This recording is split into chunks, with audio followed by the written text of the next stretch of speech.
તો ચાલતી એક્સપ્રેસ ટ્રેનમાં સગર્ભાને પ્રસૂતિ કરાવવામાં આવી હતી। એ મહિલા માટે અન્ય એક ડોક્ટર મહિલા દેવદૂત બનીને આવ્યા હતા।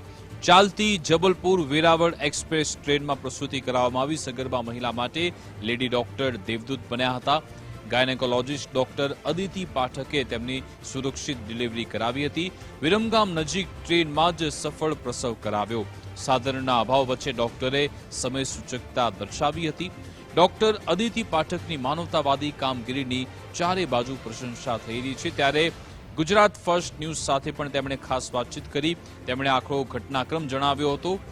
જ્યારે ઘરેથી ડ્યુટી માટે ટ્રેનમાં જતા હતા ત્યારે જ રસ્તામાં સગર્ભા મહિલાને ડિલિવરીનો દુખાવો પડ્યો હતો। તેમણે કહ્યું કે મેં મારી ફરજ પ્રમાણે તેમને સારવાર આપી હતી। ડિલિવરી બાદ બાળકની પ્રાથમિક સારવાર આપી। બાળક અને માતાને ઓબ્ઝર્વેશન માટે હોસ્પિટલમાં રખાયા। મારી ફરજના ભાગરૂપે માતા બાળકને સારવાર આપી તેવી વાત ડોક્ટર અદિતિએ કરી હતી।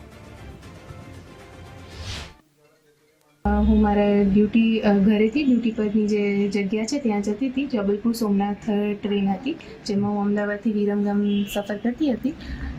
ત્યારે રસ્તામાં ટ્રેનમાં એક સગર્ભા મહિલા હતી જેને ડિલિવરીનો દુખાવો થયો અને હું એ જ ડબ્બામાં ત્યારે સફર કરતી હતી તો ત્યાંના જે માણસો હતા એમને મને કીધું કે અહીંયા ડિલિવરી થાય છે, કોઈ હેલ્પમાં આવી શકે એમ હોય તો પછી હું ગઈ ત્યાં જોવા તો ત્યારે ઓલરેડી બેનના બાથરૂમમાં હતા અને એમને ડિલિવરીનો દુખાવો ઉપડી ગયો હતો।